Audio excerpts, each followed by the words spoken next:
Bismillahirrahmanirrahim. Assalamualaikum warahmatullahi wabarakatuh.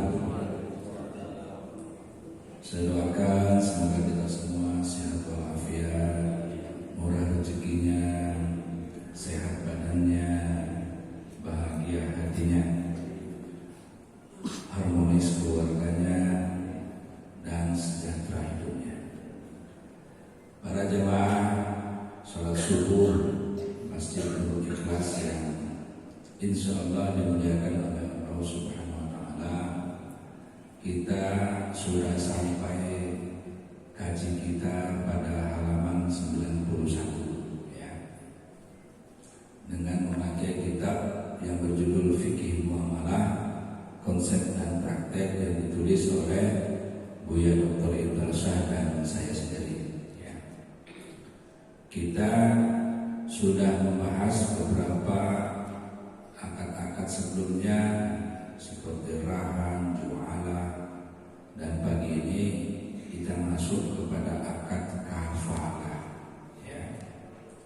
Dan nanti pada pertemuan yang akan datang kita masuk bab tentang kerjasama atas lahan pertanian ya.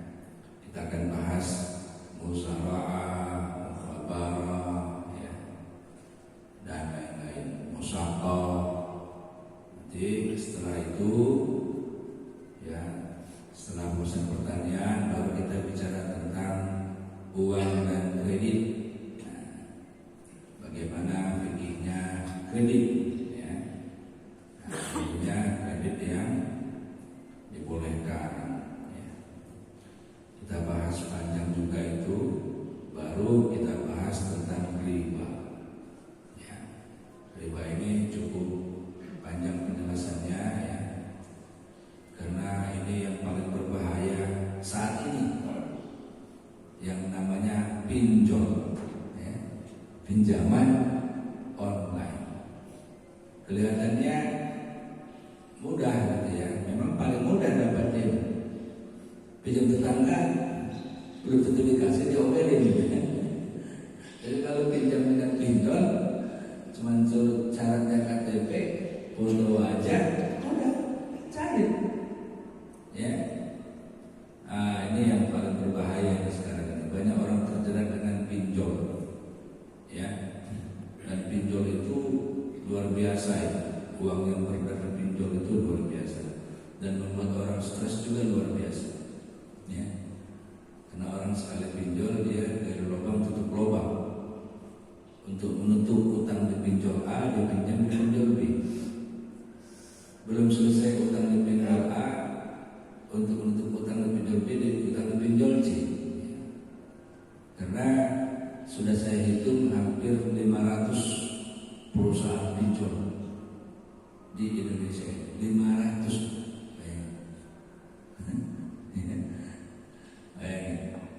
Kalau orang pinjam satu pinjol 30 juta, dia punya peluang untuk membuat utang berapa? 150 juta, 1,5 miliar. Baru setelah itu kita masuk kepada pegadaian ya, seperti apa ya, prakteknya seperti apa. Baru kita masuk kepada MLM. Jadi ini banyak, ini masih banyak pembahasan ya. MLM yang tidak syariah seperti apa, yang syariah seperti apa. Baru kita masuk ke yang lebih modern, nanti reksadana. Nah, ini sudah produk investasi ya. Lalu setelah itu kita masuk yang lebih canggih lagi tentang saham, dunia saham ya. Jadi masih banyak ini, kajiannya masih banyak. Nah sekarang kita masuk kepada kafalah ya. Apa pengertian daripada kafalah?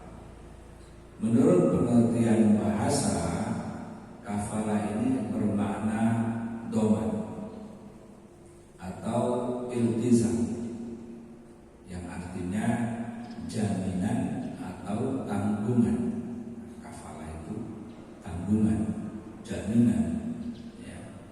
Itu menurut bahasa. Adapun menurut istilah, ya, jadi kalau pengertian itu ada dua, ya, ada dari sisi bahasa, ada dari sisi istilah. Kalau dari sisi istilah, kafalah itu apa?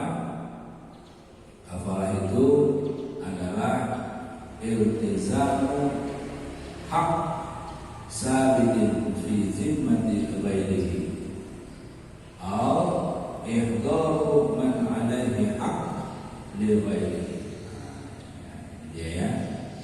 Jadi apa itu kafalah? Kafalah adalah suatu akad menetapkan atau iltizam, ya, hak yang tetap untuk apa? Untuk menanggung beban orang lain. Nah, ya, fi zimmati ghairi, menanggung beban orang lain. Au ihdaru, atau menghadirkan orang yang padanya man alaihi haq li ghairi, yang ada padanya terdapat orang lain, ya. Jadi sekali lagi, kafalah itu pengertiannya adalah hak yang tetap untuk menanggung beban orang lain. Misal si A berhutang 10 juta pada si B, nggak dibayar-bayar. Terus tahu-tahu datang si C, saudara si A. Dia bilang sama si B, Pak, hutang si A biar saya yang menanggungnya. Nah, ya, biar saya yang menanggungnya. Bapak jangan lagi minta ke dia, biar saya yang membayarnya. Itu namanya akad kafalah, ya. Jadi kafalah ini adalah menjamin atau menanggung untuk melunasi hutang orang lain. Nah, ya, sekali lagi, kafalah ini adalah menjamin atau menanggung untuk melunasi, ya. Walaupun kadang-kadang belum, dalam prakteknya belum dilunasi, dia sudah jaminkan saja, ya. Saya ada yang menanggungnya, kan belum bayar, tapi dia bilang saya tanggung.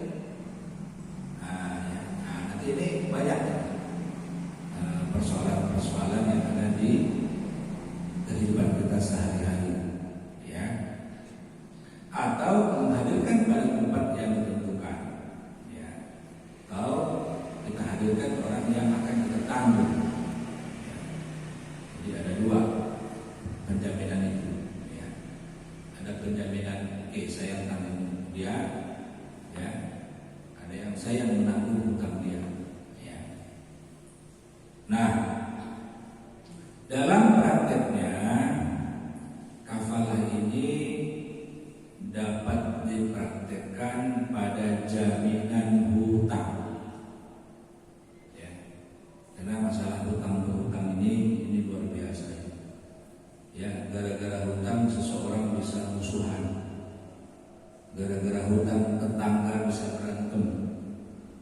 Gara-gara hutang saudara bisa nggak cakapan, ya. Hanya gara-gara hutang.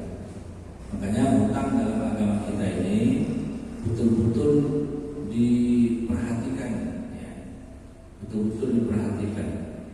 Bagaimana seharusnya seseorang bersikap dalam berhutang, bagaimana seharusnya orang yang punya uang itu bagaimana etikanya dalam menghutangi orang lain, ya. Menghutangkan orang lain. Nah, apa dasar hukumnya? Dasar hukumnya adalah surat Yusuf ayat 72. Nah, ya. Jadi setiap fikih itu ada dasar hukumnya, ada dalilnya. Tidak mungkin fikih itu diturunkan tanpa dalil, ya, baik Al-Quran maupun Al-Hadis.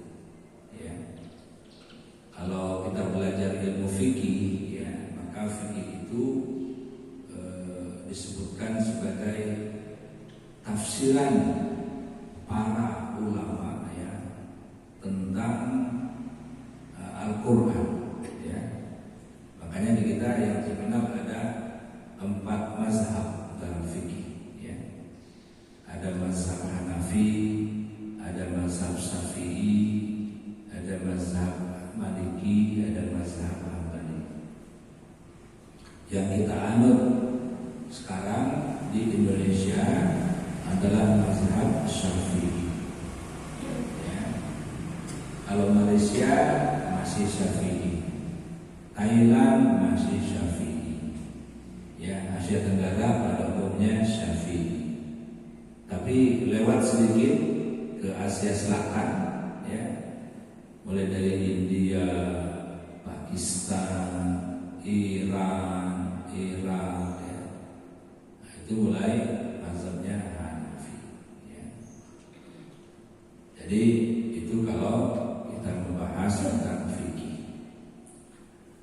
Jadi fikih itu adalah tafsiran daripada Al-Quran atau hadis tentang suatu persoalan tertentu. Nah, dalam surat Yusuf ayat 72 Allah berfirman, "A'udzu billahi minasyaitonir rajim. Arsilhu ma'ana ghadan yarta' wa yal'ab wa inna lahu lahafizun." Oh, ini keliru. Ayatnya bukan yang ini ya. Surat Yusuf ayat 72. Bisa dibuka di HP-nya ya. Kalau punya Al-Quran di HP-nya. Surat 12 Surat Yusuf ayat 70. A'udzu billahi minasyaitonir rajim. Qalu nafkiru suwa'al maliki wa liman ja'a bihi hindu bi ghairin wa ana bihi za'im. Ya. Qalu, mereka menjawab atau mereka berkata, nafkiru suwa'al malik, kami kehilangan alat takar. Ya. Waliman ja'a bihi himlu ba'irin, dan siapa yang dapat mengembalikannya, ya, mengembalikan takaran itu, alat takar itu maksudnya, wa ana bihi za'im, aku akan jamin, ya, dia akan memperoleh bahan makanan seberat beban unta, dan aku jamin itu. Ya. Ini berkata siapa? Nabi Yusuf. Ya. Nah, jadi kalau kita lihat, ya, zaim ini artinya saya menjamin. Ya. Jadi menjamin itu kan sudah dijanjikan, barang siapa yang dapat mengembalikan alat takar itu, aku akan berikan dia makanan seberat beban unta. Aku jamin itu. Nah, berarti apa? Berarti Nabi Yusuf yang menanggung. Apabila ada orang yang datang membawa alat takar itu, maka dia akan membayarkan. Ini dulu, ini kasusnya, ceritanya kan cerita agar Nabi Yusuf bisa bersama-sama dengan adiknya Bunyamin. Ya. Nabi Yusuf itu punya saudara 12 orang. Ya, 12 orang. Dari 4 istri ayahnya. Ya. Dari berapa istri? 4 istri ya. Ya. Istri pertama siapa ayahnya Nabi Yusuf? Nabi? Nabi? Gak hafal ya. Nabi Yakub, ya. Nabi Yakub ini istrinya ada 4. Istri pertama anaknya 6. Istri kedua anaknya 2. Itu Nabi Yusuf dengan Bunyamin. Istri ketiga anaknya 2. Istri keempat anaknya 2. Jadi 12. Ya.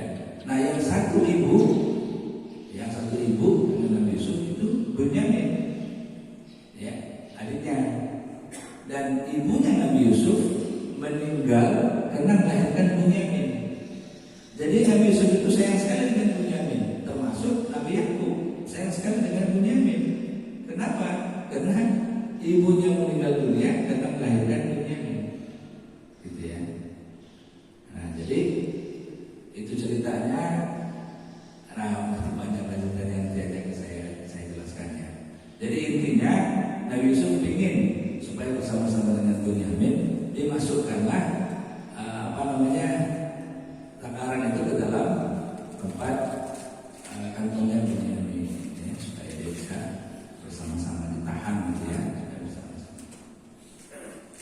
Nah, jadi wa ana za'im di sini ya itu oleh Ibnu Abbas ya, kan di ujung ayatnya dijelaskan wa ana bihi za'im.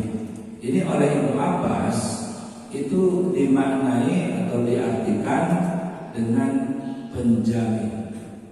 Artinya ketika Nabi Yusuf mengatakan wa ana bihi za'im, aku akan menjamin orang itu akan mendapat bahan makanan. Aku jamin itu. Aku tangguh.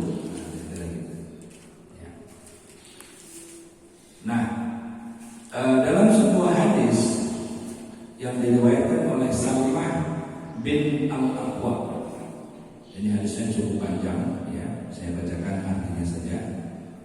Semoga Allah meridhoi ya. Dia berkata, kami duduk bersama dengan Rasulullah SAW. Lalu datang jenazah yang akan disolatkan.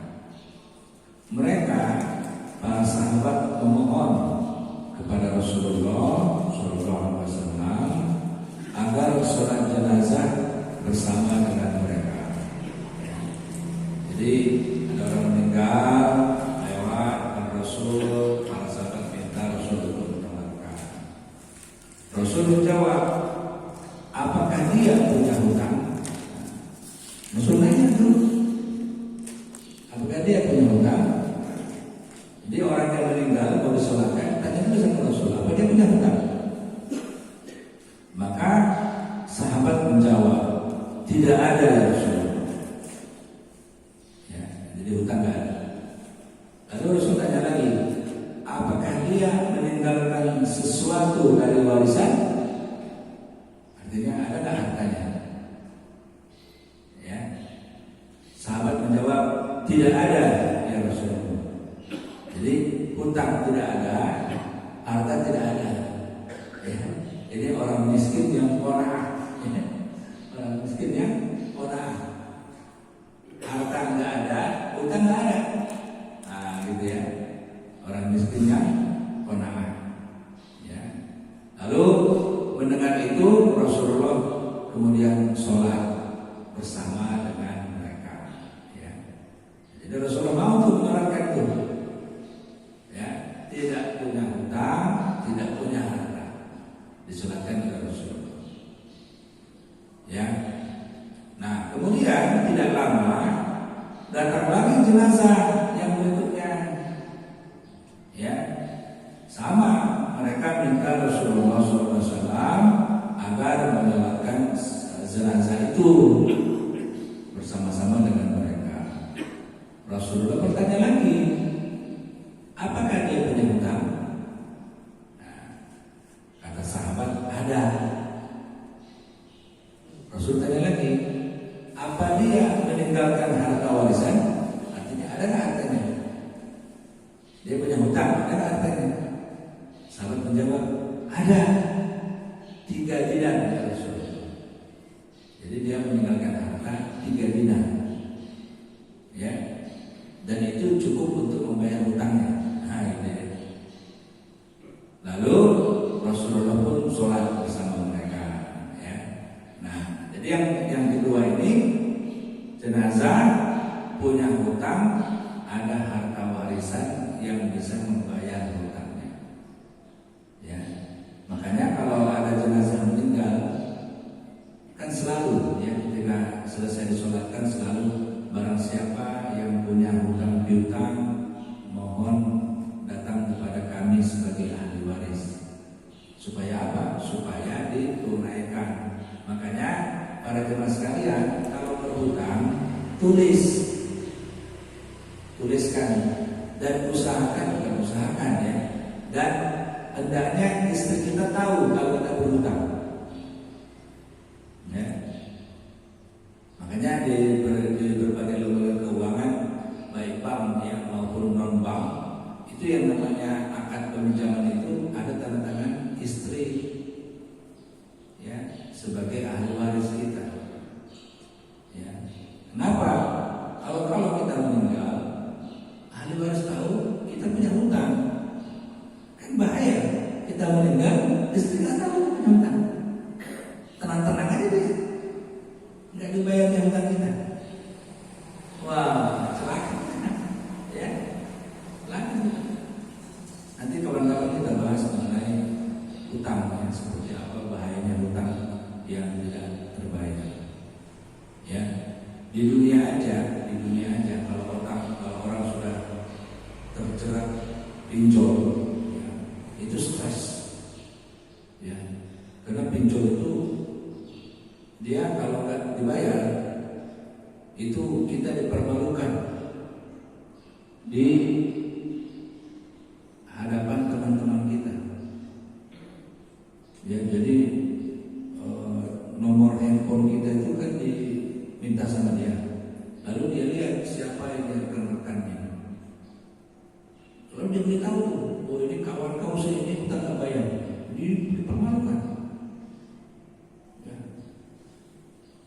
Makanya stres, orang-orang yang pinjol itu stres. Makanya sekali-sekali jangan berhubungan dengan pinjol. Ya. Walaupun terpaksa, cari pinjol yang legal, jangan yang ilegal. Ada dua pinjol, ada yang legal, ada yang ilegal. Tadi banyakkan yang ilegal.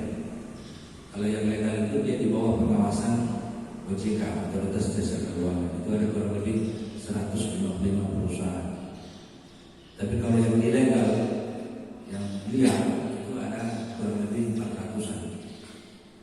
Ya, perusahaan yang ilegal, pinjol yang ilegal. Nah, pinjol yang ilegal inilah yang biasanya menagih itu dengan cara-cara yang kasar. Ya, dengan cara-cara yang kasar. Ya, jadi yang pertama tadi ada orang lewat, jenazah lewat, tidak punya hutang, tidak punya harta, Rasul SAW